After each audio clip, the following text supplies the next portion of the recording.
En Côte d'Ivoire, le Front populaire ivoirien de Laurent Gbagbo prendra part aux prochaines élections législatives. Le parti a dévoilé ce mercredi sa position. C'est à travers un communiqué.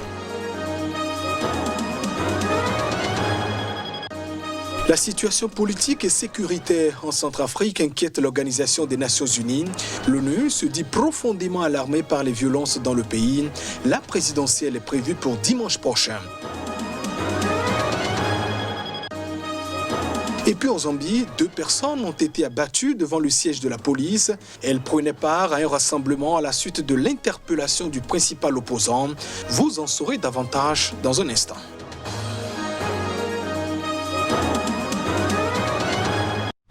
Et voilà pour le sommaire de ce journal. Bienvenue dans cette édition. En Côte d'Ivoire, le Front populaire ivoirien, le parti de Laurent Gbagbo, sera bel et bien dans la course aux prochaines élections législatives. Le parti a dévoilé sa position ce mercredi à travers un communiqué qui a été rendu public. Les détails. Le communiqué fait suite à une réunion du comité central du FPI, réunion tenue le mardi 22 décembre. Le Front populaire ivoirien participera aux élections législatives et se donnera en concertation avec ses partenaires de la coalition des plateformes de l'opposition ivoirienne, notamment avec le PDC-IRDA, les moyens de les gagner, peut-on y lire. Un retour aux élections après un boycott qui aura duré 10 ans. Ce revirement du FPI s'explique par le retour annoncé de Laurent Gbagbo en Côte d'Ivoire. Le parti boycottait les élections depuis l'arrestation de son chef et son transfèrement à la Cour pénale internationale de La Haye. La majorité des militants est prête à aller aux élections et le président Gbagbo y est favorable, à commenter auprès de l'AFP le secrétaire général du FPI, Assoa Adou. Le FPI est divisé en 2 tendances rivales, l'une fidèle à Laurent Gbagbo, l'autre dirigée par son ancien Premier ministre Pascal Affi-N'Guessan, acquitté par la Cour pénale internationale en première instance de crimes contre l'humanité lors de la crise post-électorale de 2010-2011 et dans l'attente d'un éventuel appel. Laurent Gbagbo, qui vit à Bruxelles en liberté conditionnelle, a annoncé le 4 décembre son retour au pays après avoir obtenu 2 passeports, un ordinaire et un diplomatique des autorités ivoiriennes. Il avait dit souhaiter revenir au cours du mois de décembre, mais la date effective de son retour reste inconnue, des négociations avec le pouvoir ivoirien étant toujours en cours pour en régler les modalités. Les législatives auxquelles le FPI annonce sa participation sont prévues au premier trimestre 2021. Le parti nigérien pour la démocratie et le socialisme, le PNDS, au pouvoir depuis 2011 au Niger, a remporté les élections municipales du 13 décembre dernier, et ce d'après les chiffres provisoires publiés ce mardi par la Commission électorale nationale indépendante. Le parti nigérien pour la démocratie et le socialisme a remporté 1799 sièges de conseillers municipaux sur les 4246 sièges attribués dans les 266 communes du pays. Il est suivi du Mouvement national pour la société de développement MNST, parti du président défunt Mamadou Tandja, dirigé par Seyni Oumarou, et par le Mouvement patriotique pour la République NPR, du ministre de l'Agriculture Albade Abouba, qui gagne 356 sièges. Le Mouvement démocratique nigérien, parti d'opposition de l'ex-premier ministre Hama Amadou, obtient quant à lui 268 sièges. La Commission électorale nationale indépendante s'est contentée de livrer des résultats en nombre total de sièges au niveau national, sans préciser les résultats ville par ville. La CENI n'a pas encore donné de résultats pour les élections régionales tenues le même jour que les municipales. Ces élections locales repoussées à plusieurs reprises depuis 2011 précèdent le scrutin présidentiel du 27 décembre prochain. Parmi les autres partis, le mouvement patriotique nigérien de l'ex-chef de la diplomatie, Ibrahim Yakuba, a décroché 151 sièges. Le parti Paix Justice Progrès de l'ex-chef de la junte, le général Salou Djibo, a remporté 146 sièges. Et le Rassemblement démocratique et républicain RDR de l'ancien président Mahaman Ousmane, 139 sièges. De nombreux électeurs vivant dans des zones affectées par les attaques djihadistes qui frappent depuis 2015, l'ouest et le sud-est du Niger n'ont pas pu être enregistrés selon la CENI. Et toujours au chapitre politique, le président André Rajoelina à Madagascar a désormais la mainmise sur l'ensemble des leviers politiques du pays en ayant obtenu une victoire aux élections sénatoriales boudée tout de même par l'opposition, selon les résultats officiels proclamés par la commission électorale. Dans chacune des 6 provinces du pays, les résultats présentés à la presse accordent au parti présidentiel la majorité absolue des voix, voire un score de 100% dans la province de Mahajanga, faute d'adversaires. La commission électorale s'est félicitée du bon déroulement du scrutin du 11 décembre, regrettant un seul incident dans un bureau de sud-ouest de l'île où 3 électeurs ont été surpris en possession d'un bulletin précoché. Le Sénat actuel est dominé par l'opposition, tandis que le gouvernement, l'Assemblée et d'autres institutions sont contrôlées par le parti au pouvoir. L'opposition avait décidé de ne pas participer à ces élections, considérant qu'elle ne respectait pas le cadre légal. Les sénateurs sont élus au suffrage indirect par de grands électeurs. Ce collège électoral constitué des maires, chefs de région et des provinces doivent être élus avant de procéder aux élections sénatoriales. Or, les régionales et provinciales n'ont pas encore eu lieu. Le jour du scrutin, seuls les maires et élus municipaux, la plupart issus du parti au pouvoir, ont ainsi voté. Nous avons répété qu'il faut d'abord élire les grands électeurs, mais la Haute Cour constitutionnelle a dit non. On peut déroger aux règles, avait expliqué l'actuel président du Sénat, Raivo Rakotovaou.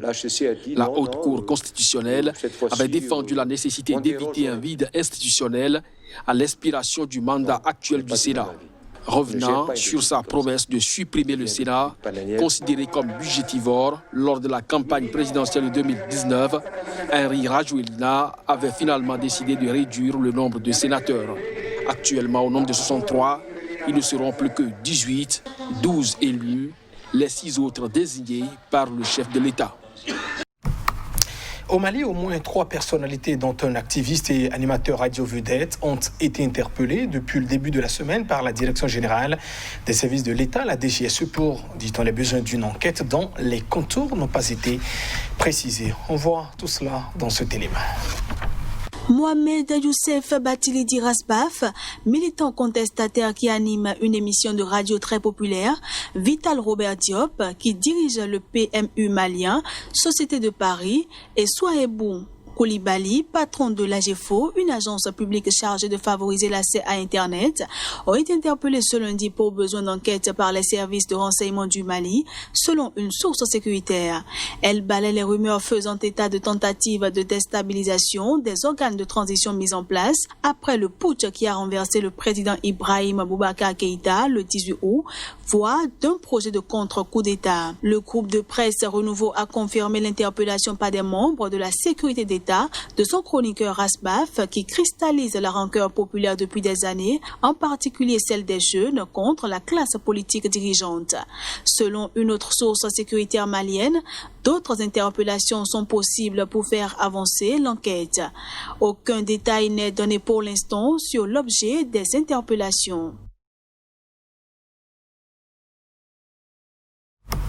L'Organisation des Nations Unies, l'ONU, est préoccupée par la situation en Centrafrique. Elle se dit profondément alarmée par les violences sur le terrain. Les détails.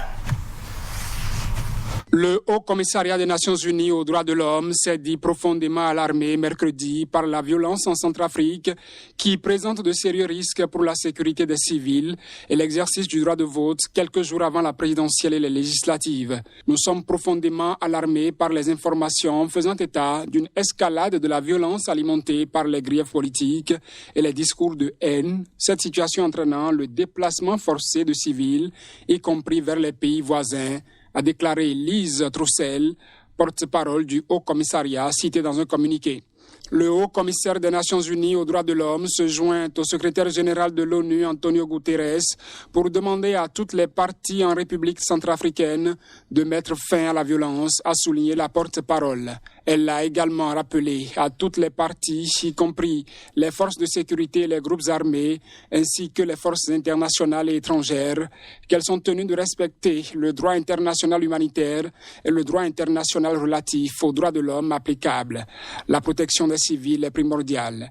Les pays voisins, l'Union africaine et la communauté économique des États de l'Afrique centrale ont un rôle primordial à jouer pour assurer une résolution pacifique de cette crise et protéger la population civile, estime encore le Haut Commissariat. Mardi, la 4e ville du pays, Bambari, à quelques 380 km au nord-est de la capitale Bangui, est tombée aux mains de l'Unité pour la paix en Centrafrique, UPC, un de ses groupes armés. La ville est désormais sous contrôle des casques bleus et des forces de sécurité intérieure, a annoncé mercredi l'Organisation des Nations Unies. 2 manifestants ont été abattus ce mercredi à Lusaka. Nous sommes au Zambie lors de rassemblements devant le siège de la police où le principal opposant du gouvernement était entendu, selon les précisions de notre correspondant. Plusieurs centaines de personnes étaient rassemblées depuis le milieu de la matinée lorsque des policiers anti-émeutes sont arrivés pour les disperser.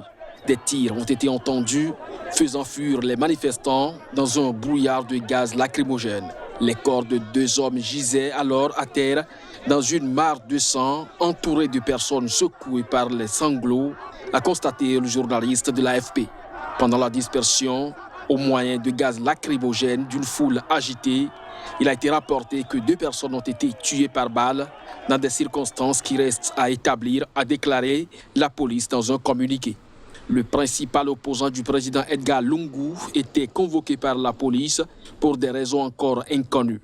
Les autorités avaient averti qu'ils traiteraient fermement les soutiens de Hakainde Hichilema. Les opposants avaient de leur côté promis de soutenir leur chef de file. À la tête du parti Uni pour le développement national UPND, Hakainde Hichilema est candidat pour la 6e fois à la prochaine présidentielle prévue en août 2021. Après avoir perdu de peu en 2016 et avoir passé 4 mois en prison pour trahison, après avoir contesté ce résultat, Hakainde Hichilema table sur le désenchantement des électeurs envers le président sortant, les divisions internes du parti au pouvoir et sa popularité croissante.